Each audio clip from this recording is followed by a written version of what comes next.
Okay, so we are live on Blog Talk Radio, and I'm going to start the introduction one more time. Again, this is Robert Kuntz. I'm the VP of Business Development for CommonwealthCapital.com, and we are on air here today, and I'm going to bring somebody out to introduce themselves that I'm very fond of, a person that I'm excited to work with personally with Commonwealth Capital as a sponsor and supporter of their nonprofit initiative. Tracey, why don't you come out, introduce yourself. Who are you, and what do you represent? Well, hey, everybody. My name is Tracey Nazarenus, and I am the president and founder of Crusaders, Valor for Veterans, which is a nonprofit Christian veterans program that helps nationwide. Excellent. Well, I'm really glad to have you on today because I know we've got some exciting things to share about the wonderful things you are doing with veterans that have PTSD and the fallout and the urgent care you guys offer. So with that, let's go ahead and jump right into the questions. Okay, first off, what makes you guys different than other veteran organizations? Because I know there's a whole lot of veteran organizations out there that help veterans. Why another veterans organization, and what sets you guys apart? Well, first, we want to say that we appreciate all of the veterans organizations across the country that help veterans. I personally believe that until the VA, all of the nonprofits and the communities that live around these veterans nationwide get involved, connect, and help them, we will not change the 22 a day. Having said that, Valor for Veterans is very unique and because we are emergency triage.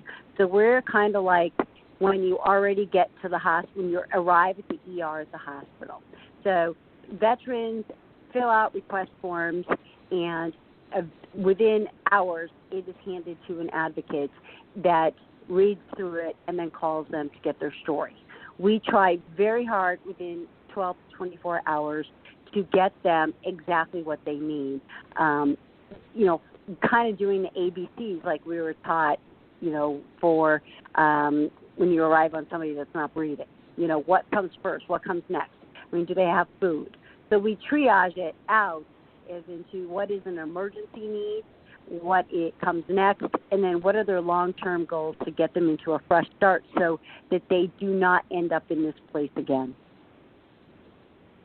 Gotcha. So understanding that you guys are a triage care team, why is this needed? Aren't there other organizations that do this? What separates us from everybody else is the fact that we narrow in on exactly what's going on. So a lot of veterans find things that those of us that are not veterans that did not serve in the wartime or did not have any issues might think as like a bump in the road. They think as a mountain. So we try to immediately take that challenge and deal with it for them because that puts them at ease and rests their minds and lets them know that they have somebody right there next to them that is going to help solve this problem. We ask for certain forms of requirements, DV-214s, your driver's license, things like that, but we are not going to give you, a response in a week. We are going to tell you right there after we check you, we're going to call you back and tell you within 30 minutes what we can do for you. First off, let me go back to a couple of things you said there. If what I'm understanding is right, your triage care, can't the veterans go into the VA or some other group and just, get urgent care on the spot, or are they falling through the cracks? Well, yes. I think that they are falling through the cracks. I've been told by the VA, myself, when calling in to get resources, that unless you're standing in front of one of their patient advocates, you're going to be added to the email list or the phone call list. So they're saying, if you really need help badly, you need to get in the car, drive down, and stand in front of one of these people to get help. Now, they also have a lot of different requirements. Even within the VA, you are designated as pre-9/11 or post-9/11. That's going to determine a lot of what can be done from you on any level of any kind of care, from medical, financial, anything that you need. Pre-9/11 and post-9/11 is the line in the sand that the VA has drawn for veterans. And that's a big understanding I have, is that a lot of veterans have a lot of these different resources, but they have to jump through a whole lot of hoops to make it happen, and that really doesn't fit with the triage care kind of model. So with you guys, what kind of qualifications are necessary to qualify for help from you? Well, you have to be a veteran. You have to have your DD-214s, and you have to be able to tell us the truth, exactly what's going on, how you got to the situation in which you are in, so that we can follow up and go through there. And yes, the VA might be a long-term solution. So one of our questions, after we have gotten them food, after we have paid the bills that they need paid, and we've gotten them off, is to figure out what is the gap in their VA benefits that they have not requested, sought out, or reached out for, that they might qualify for, so that they get the help that they so rightly deserve, and that our government owes them. We give them connections to the exact people so they can follow through. So in other words, if it takes them 6 weeks to get food through the VA, that's a long time to go without food. So we're going to feed you, we're going to give you all the food banks in your area, and then we're going to connect you with how to not let this happen again, because you qualify for something with the VA. That's just one example. So basically what you're saying is, you do handle the triage care, the immediate help up front, you help pay their light bills or whatever the case may be to get them out of that triage care situation. And at that point, you don't just leave them on their own. You take them to the next step to find out, how they got there, where they're at today, and how to rectify the situation so they don't remain in or go back to that situation. Is that correct? Yes. So basically our theory is the full circle, fresh start, pay it forward. So in order to get to a full circle, we need to know, how did you get here, so we can avoid going back there. And obviously there's going to be emergency needs, which we just covered, on how we're going to solve those. But then we're going to have to look at long-term needs, so that they can apply for everything that they deserve, so that they don't end back up in the spot, so that they get their fresh start. And then they actually so far everybody has come forward, and they help the next veteran in line with whatever need it might be, whether it's just somebody to talk to, or it's something, driving someone to the hospital or whatever. These veterans are paying it forward as the full circle, fresh start, pay it forward theory. Gotcha. Well, let me ask you, how do you ensure that people with less than honorable intentions are not taking advantage of the service? I guess you got to admit, in every group of all across the country, you're always going to find those bad apples that do try to slip through into systems such as ours. So we do due diligence in the beginning with the DD-214s and the driver's license and the request forms and the questions and all that kind of stuff. But we don't personally give any veteran any money. So as an example, if somebody were to call up and tell us their story and how they got there, and they were like, we need this bill paid and this bill paid and this bill paid, we actually have them call and get us as a person that is able to talk to, their mortgage company, their car payment company, their electric company. And we call those companies and we find out exactly what is going on with this particular veteran. How far are they behind? Have they made arrangements to try and pay you? So we don't just take the bill and pay it. We follow the bill's history to find out and verify that they are in the situation that they aren't in. And there's always social media. So, when some guy calls and asks food and groceries, he's starving, and you look on their Facebook page and they were out at Dave & Buster's last night, you're kind of like, okay, well, Dave & Buster's, we all know, is a good trip to Walmart for a lot of groceries. So we use every avenue that we can to verify that we are being told the truth so that our donor dollars go to helping those that are truly in need, not those trying to be the bad apple. Gotcha. So, just to clarify, though, that once you verify that they are a valid case, so to speak, with urgent care needs, you're usually able to take care of these cases within 12, 24 hours pretty quickly and help, pay the light bills, the back mortgage, or whatever the case may be. Is that correct? Oh, absolutely. These veterans have to call the places that we want them to, that they want us to pay the bill for, and get us authorized to speak to them. So that, again, is in their hands. They are advised of that on the first conversation, because if they don't do that, that's going to slow down their process. But as long as they're working to help themselves also, then we're within an hour going to know, okay, we're good to go, and we're working it, and we're going to go ahead and get them caught up as fast as possible. Our first and number one thing is food. Do you have food in your house? You know what I mean? Because that's something that no matter what, even if you give them a food pantry or a church or whatever, they still aren't going to have food fast enough for our standards. So we order the food, we pay for it, and the veteran and their family goes and picks up their groceries, and that gives them a week of food to then go use all the resources in their area to get food from that day forward.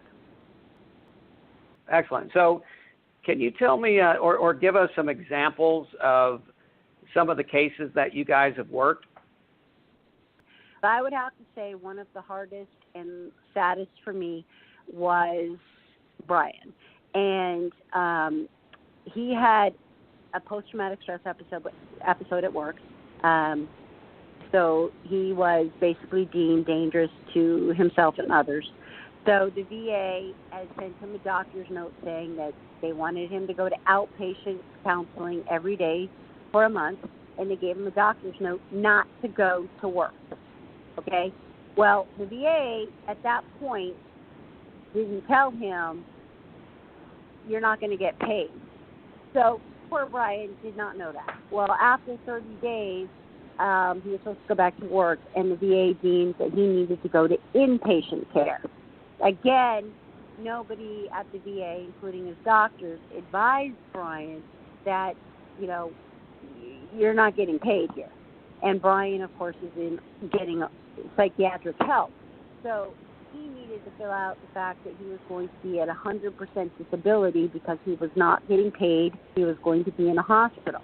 Well, here's another little note. If you are if you're a wife or a child of a veteran that is in care that's used to living off of the disability checks, they don't give you your disability checks while you're in the hospital. So the wife or the children or the caretaker of the children has to request on another form that while their spouse or, the veteran is in care, that they need their bills paid. And so they need the disability check to come to take care of the families while the veterans are getting help.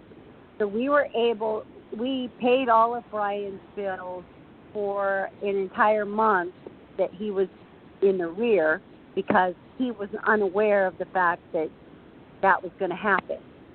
And he is since in his 30-day program, but due to the fact that we caught all of this, we were capable of getting him connected with the VA through an advocate and getting the paperwork to him. He filled it out, his wife filled it out, and therefore he's getting his disability checks to continue to have his family living while he's in the hospital. Got it. Now, after reviewing all of the veteran cases on the website and seeing the severity of their situations, it sounds like that's pretty much a day-by-day basis kind of case. I mean, you say that one of the saddest cases. I've seen a lot on there that just, to me, it's heartbreaking what these guys go through. So, I got to put out big kudos to you personally and your team, and the efforts that you do here. It literally is changing people's lives and having a wonderful and positive impact. So let me ask you, we just mentioned the website. Tell me a little bit more about the Valor for Veterans website and what makes it special. Well, first, it's amazingly put together. So, Sprocket Networks and Commonwealth Capital and Robert, amazing website. And we took into accord a lot of people's, input. So we didn't just go out there and create a website that we thought we understood. We actually had people give us input into what was needed to make it very simple.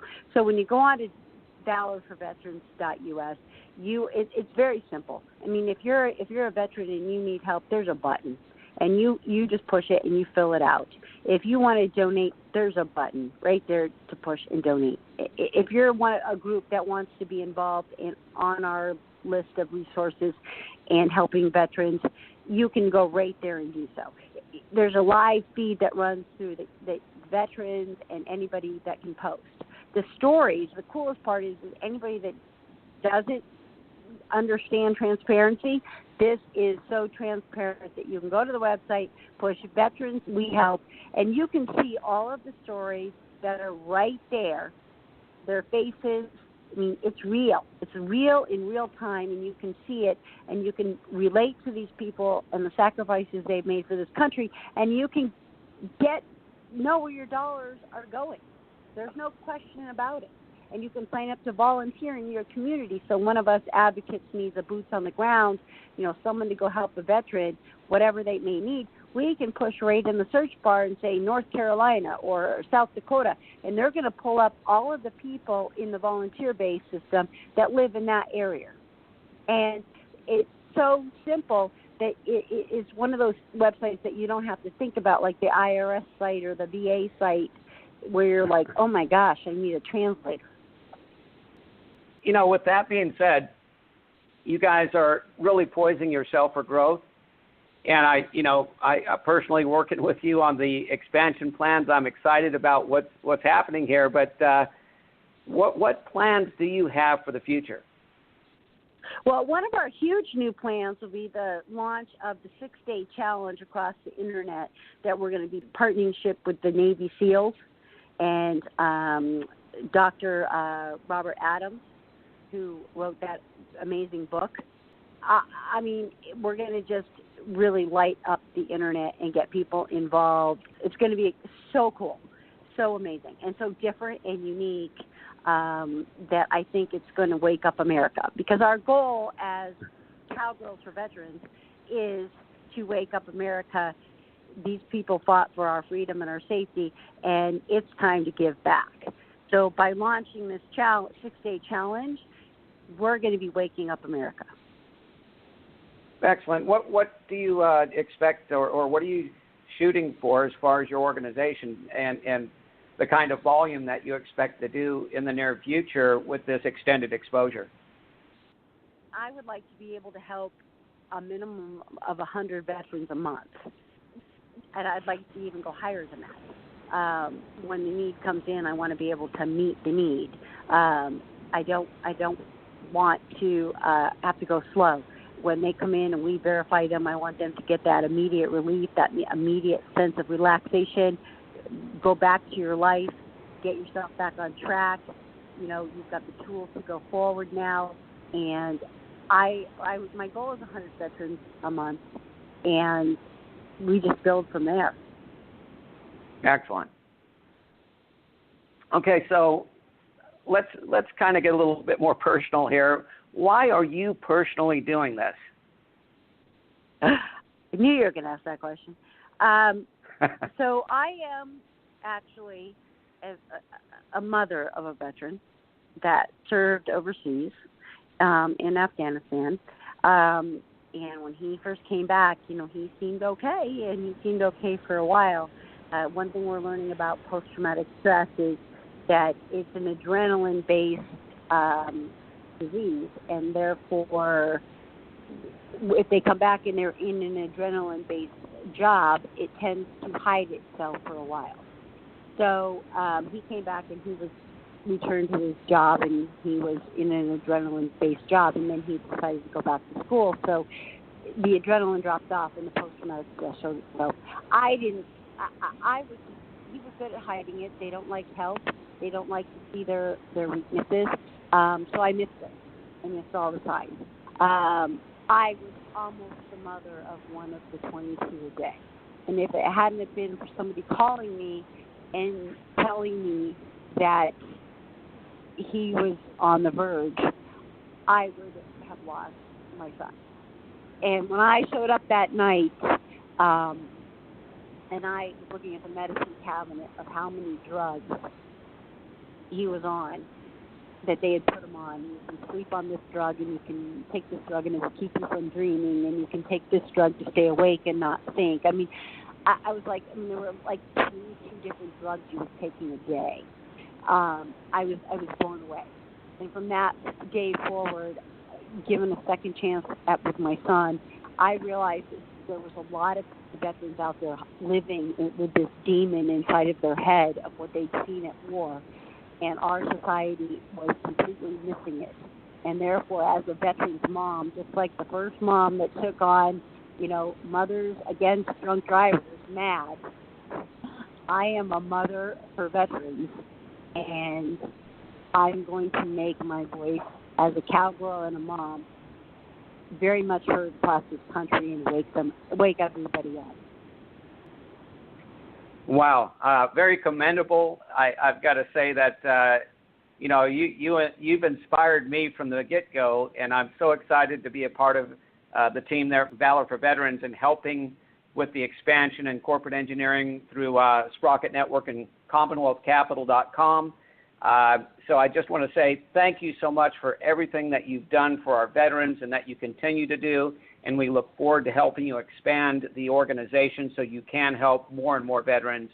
We're very honored to be a part of that effort. And is there anything you'd like to share in closing? Yeah, I think that I would like everyone to really look at their bubble around them and their neighbors.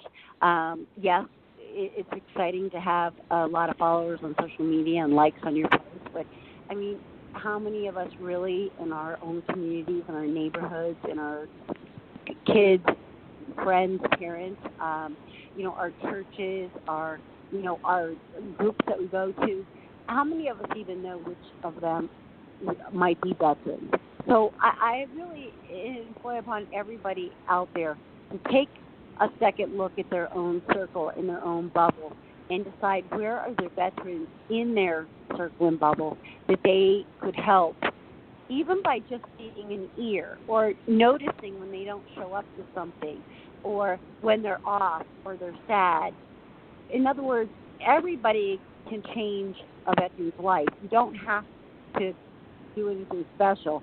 Just recognizing them and even taking the time to be aware that they exist means a lot. Excellent. Wonderful. So with that, let me close the program with, ladies and gentlemen, please join valorforveterans.us. That's www.valorforveterans.us. And support the triage team, support the effort. Follow the efforts on the website. You can see in real time the veterans that they're helping. Get involved when they launch the 6 Days Challenge. I'm really excited about that as well. And Tracey, thank you so much for joining us today and answering these questions and being a part of this exciting new show that we're doing for Commonwealth Capital. We're looking forward to